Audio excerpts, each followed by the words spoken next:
नमस्कार बच्चों, स्वागत है एक बार फिर आपका अपने ही चैनल मैथ वाले गुरुजी चैनल पर। बच्चों देखो, जैसा कि कल हमने कुछ क्वेश्चन डाला हुआ था, तो मैं उसका जो है आंसर शीट मैं यहाँ पर दे रहा हूँ। तो आप उससे मिलान कर लीजिएगा, क्योंकि आपने क्वेश्चन लगाया होगा तो आप उससे मिला लीजिएगा। इसके अलावा भी अगर आप वीडियो बाद में देख रहे हैं और आप लगा रहे हैं, आपसे कोई क्वेश्चन फंस रहा है, नहीं लग पा रहा है, तो आप हमें कमेंट बॉक्स में बताएंगे कि ये सर को इससे बता दीजिए, इस वीडियो का ये क्वेश्चन बता दीजिए, तो मैं उसको बता दूंगा।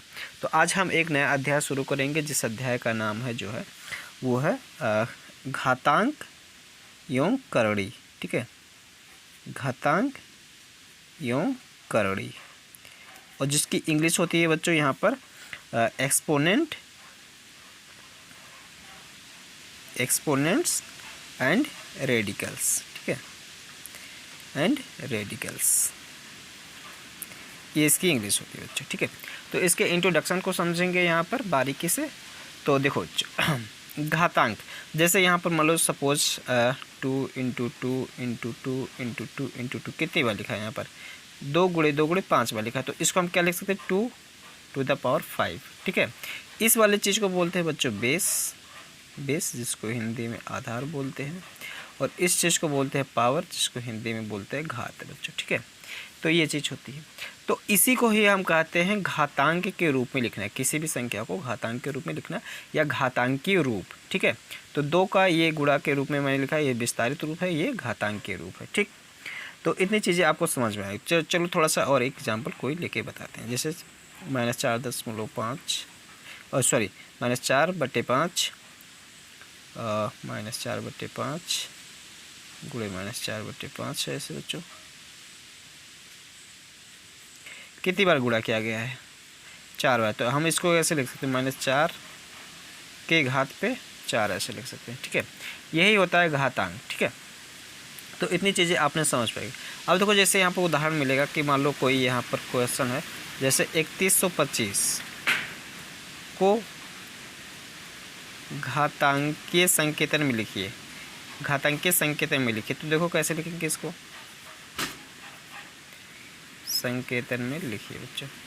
तो इसको देखो कैसे लिखा जाएगा, जैसे 3125 को आप लोग क्या कर लेंगे, यहाँ पर निकाल लेंगे प्राइम फैक्टर। तो देखो इसको 5 से काटता हूँ, तो 5 36 और हो जाएगा 5 दूना 10 और 5 5 25 हो जाएगा। फिर 5 से काटो तो 5 छक्के 5 और 5 दूना 10 5 5 25। फिर 5 से काटो तो 5 दूना 10 5 5 25। फिर 5 से काट सकते हो तो 5 5 25 5 5 ये हो जाएगा। ठीक है, तो 3125 का जो अभाज्य गुणनखंड आया कितना आया, 5 गुणे 5 ये आया हो। ठीक है, तो कितनी बार आया, तो 5 पावर 6। तो 3125 को हम लोग क्या लिख सकते हैं, इस तरीके लिख सकते हैं। तो 3125 का यहाँ देखो बच्चों, दिख नहीं रहा आप लोगों को, 3125 का घातांकीय संकेतन कितना हो जाएगा, 5 के घात पे 6 हो जाएगा। ठीक है, तो इतनी चीज़ें उम्मीद है समझ में आएगी। तो यहाँ पर घातांक के कुछ नियम है जो कि आपको समझना जरूरी है। ठीक है, तो देखिए यहाँ पर घातांक के कुछ नियम है, हम यहाँ पर बता रहे हैं घातांक के नियम। ठीक है, घातांक के नियम क्या नियम है बच्चों, पहला नियम ये है कि यदि आधार बराबर हो, ठीक है, यदि आधार बराबर हो और घात डिफरेंट हो, तो यहाँ पर क्या हो जाता है, आधार को एक बार लिख के और घातों को क्या कर लेंगे, जोड़ लेंगे। ठीक है, यदि आधार बराबर हो घात अलग अलग हो, तो घातों का क्या हो जाता है, जोड़ हो जाता है, जोड़ लेते हैं। ठीक है, इस पर एक एग्जांपल समझ लेते हैं। जैसे मान लो सपोज ऐसे है कि 4 के घात पे 2 है और गुणे 4 के घात पे 3 है, तो इसको मैं क्या लिखता हूँ, 4 को एक बार लिख के और घातों को क्या कर लूँगा, जोड़ लूँगा ऐसे। ठीक है, तो यहाँ पे कितना हो जाएगा, 4 पावर 6 हो जाएगा। ठीक, तो इस तरीके से कर सकता हूँ। अब नियम नंबर 2 को देखते हैं। नियम नंबर 2 कहता है कि अगर आधार बराबर हो और घात डिफरेंट हो, लेकिन वो अब की बार बटे में हो, पहली बार कितने में था, गुणे में था, अब की बार बटे में, तो ये क्या कहता है कि ऊपर वाले घात में से नीचे वाला घात घट जाएगा। ठीक है, ये देखो, अगर इसको देखो हम लोग ऐसे भी तो लिख सकते हैं, ए पावर एम और बटे ए पावर एन। ठीक है, तो ये जब ऊपर जाएगा, ठीक है, ये जब ऊपर जाएगा तो ऐसे हो जाएगा, ए के घात पे एम माइनस एन हो जाएगा। ठीक है, ये चीज़ हो जाएगा। तो उम्मीद है ये चीज़ें समझ में आएगी। चलो यहाँ पर मैं कुछ एग्जाम्पल ले लेता हूँ। तो देखें यहाँ पर एग्जाम्पल, मान लो सपोज यहाँ पर ऐसे -2/3 घात पे है 5 और डिवाइड बाई है फिर यहाँ पर -2/3 और घात पे है बच्चों 3। तो यहाँ पर हम क्या लिख सकते हैं, देखो आधार बराबर है, आधार बराबर है तो यहाँ पर क्या करेंगे, -2/3 को इसको एक बार लिखेंगे और घातों को घटा लेंगे, ठीक है। तो यहाँ पर ये आ जाएगा -2/3 और घात पे क्या आ जाएगा 2 आ जाएगा, ये हो जाएगा आंसर, ठीक है। और भी बच्चों इसको विस्तार से करके लिख सकते हैं, जैसे ये घात टूटेगा तो इस पर भी आएगा और इस पर भी आएगा, ठीक है। तो वो चीज़ें, लेकिन जो हमारा मेन मकसद था वो चीज़ हमने समझाया, ठीक है। इसके बाद नियम नंबर समझ लेते 3। ये सब नियम अभी काम लगेंगे बच्चों, जब क्वेश्चन आप इसको लगाओगे तो आप अब इसको ये काम लगेगा नियम, इसलिए ये इस नियम को जानना जरूरी है। तो नियम नंबर लिख लेते हैं यहाँ पर 3 बच्चों, ठीक है। तो 3 में देखो क्या है, ये कहता है घात के ऊपर घात रहे, ठीक है। घात के ऊपर घात रहे तो घातों का क्या हो जाएगा, आपस में गुणा हो जाएगा बच्चों। जब घात के ऊपर घात रहता है तो घातों का आपस में क्या हो जाता है, गुणा हो जाता है। जैसे यहाँ पर देखो, मान लो यहाँ पर कोई एग्जाम्पल मैं ले लेता हूँ, एग्जाम्पल 4 के घात पे 3 है और इसके भी घात पे पूरा 4 है, ठीक है। तो हमने क्या कहता है, घात के ऊपर घात हो, ये देखो 3 ये थोड़ा सा गड़बड़ हो गया, घात ये घात है, इसके ऊपर भी घात है, तो घात के ऊपर घात जब रहता है तो घातों का क्या हो जाता है बच्चों, गुणा हो जाता है यहाँ पर, ठीक है। तो देखो ये घात आया इसके पास तो ये गुणा हो गया, तो 4 के घात पे कितना लिखेंगे, 12 लिखेंगे, ठीक है। तो ये आंसर हो गया, ठीक है। तो उम्मीद है इतनी चीज़ें समझ में आ रही होगी। तो चलते हैं इसके बाद समझते हैं नियम नंबर 4। नियम नंबर 4 क्या कहता है कि अगर घात बराबर हो और आधार डिफरेंट हो, अगर घात बराबर हो और आधार डिफरेंट है तो क्या करेंगे, घातों का आधार का आपस में गुणा हो जाएगा और घात को एक बार लिख लेंगे। एग्जाम्पल इसका समझते हैं, जैसे मान लो 5 के घात पे 2 है और गुणे 2 के घात पे 2 है, ठीक है। तो इसको हम लोग क्या लिख सकते हैं, 5 गुणे 2 और घात पे कितना हो जाएगा 2, ठीक है। तो 5 दूना 10, 10 के घात पे 2, ठीक है। इस तरीके से हो जाएगा। तो उम्मीद है इतनी चीज़ समझ में आ रही होगी। अभी मैं बच्चों इसका भी मैं क्वेश्चन जो है कुछ लगा दूंगा यहाँ पर वीडियो में, और आप उसको सॉल्व करिएगा और चेक करिएगा अपने आप को, क्या आपने कितना सीखा है। ये इंट्रोडक्शन वीडियो मैं इसीलिए बनाता हूँ कि आप उस क्वेश्चन को लगाएं, और इसके अलावा भी अगर कुछ फंसेगा तो हमें बताएं, हम उसको लगवा देंगे, ठीक है। तो समझते हैं इसके बाद नियम नंबर 5 को, ठीक है। नियम नंबर 5 को समझते हैं बच्चों। यहाँ पर है नियम नंबर 5 है a के घात पे m और डिवाइड बाई है b के घात पे m। यहाँ देखो आधार डिफरेंट है लेकिन घात बराबर है, और लेकिन अब की बार ये क्या है, बटे में है। अच्छा देखो इसी को हम लोग ऐसे भी तो लिख सकते हैं, a के घात पे m और बटे b के घात पे m, ठीक है। तो जब घात बराबर होगा तो इसको हम क्या लिखते हैं, a बटे b पर होल घात m लिख सकते हैं, ठीक है। इसका एग्जाम्पल समझते हैं, एग्जाम्पल से ज़्यादा क्लियर होता है बच्चों। जैसे 2 के घात पे लिखा है यहाँ पर 5 और डिवाइड बाई है मैं कर लेता हूँ यहाँ पर 3 के घात पे 5, ठीक है। तो इसको देखो कैसे मैं लिख सकता हूँ, 2 के घात पे 5 और यहाँ 3 के घात पे भी 5 लिख सकता हूँ, क्योंकि डिवाइड का मतलब बटे ही होता है। तो देखो इसके भी घात पे 5, इसके भी घात पे 5, तो इसको हम क्या लिख सकते हैं, 2/3 के घात पे 5 लिख सकते हैं, ठीक है। तो ये नियम ये कहता है, ठीक। अब देखते हैं अगला नियम, छठा नियम क्या कहता है बच्चों।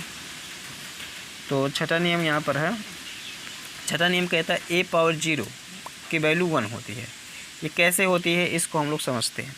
जैसे बच्चों कहें a पावर 0, तो a पावर 0 को मैं क्या लिख सकता हूँ, a पावर 0 को अगर मैं लिखना चाहूँ तो a power m minus m ऐसे लिख सकता हूँ।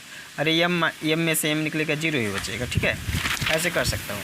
ओहो, अब देखो बच्चों, तो यहाँ पर क्या हो सकता है, a पावर m और इसको मैं बटे ऐसे कर सकता हूँ, a पावर m भी तो कर सकता हूँ, ठीक है। क्यों, क्योंकि ये देखो जब ये नीचे आएगा तो ये जब ऊपर ले जाएंगे तो ये फिर माइनस इसी के तरीके से तो हो जाएगा। अब देखो कोई भी चीज़ सेम चीज़ रहती है, अंश और हर में तो कट जाती है, तो यहाँ पर कितना बच जाएगा, a1 बच जाएगा। तो a पावर 0 की वैल्यू कितनी हो जाएगी बच्चों, 1 हो जाएगी, ठीक है। तो ये चीज़ सब चीज़ें थी, तो समझ में इतनी चीज़ें आप लोग को आई होंगी। अब देखें एक धनात्मक तथा ऋणात्मक घातांक क्या होता है इसको समझ लो। एक नियम है यहाँ पर, सपोज यहाँ पर है, यदि मान लो a के घात पे यहाँ पर -n है, ठीक है, तो ये इसको हम क्या लिख सकते हैं, a के घात पे n ऐसे लिख सकते हैं, 1/a के घात पे n लिख सकते हैं। जैसे अगर मान लो 2 के घात पे -2 है तो यहाँ पर 1/2 लिख सकते हैं, ठीक है, इसको ऐसे लिख सकते हैं। तो इसका अभी बड़ा काम आएगा ये, ठीक है। तो इसको ध्यान रखना कि कहीं ऐसे चीज़ें लिखा हो तो इस प्रकार लिख सकते हैं, या इस प्रकार चीज़ें लिखा हो तो इस प्रकार से लिख सकते हैं, ठीक है। इसके बाद अगला रूल समझते हैं। अगला रूल ये है कि बच्चों कभी भी ऐसे -1 लिखा है, ठीक है, अगर इस पे घात जो है अगर सम संख्या, कैसा सम संख्या है, तो यहाँ इसकी वैल्यू 1 आएगी, ठीक है। और यहीं पर अगर -1 पे घात विषम संख्या है, विषम संख्या, तो यहाँ पर चिन्ह जो लगेगा वो -1 का लगेगा बच्चों, ठीक है। समझते हैं इसको कैसे। जैसे यहाँ देखो एग्जाम्पल में इसको कर लेता हूँ, -1 पावर 5, तो इसका -1 आ जाएगा, ठीक है। -1 पावर 10, तो इसकी आंसर कितना आएगा बच्चों, 1 आएगा, ठीक है। तो ये सब चीज़ें हैं।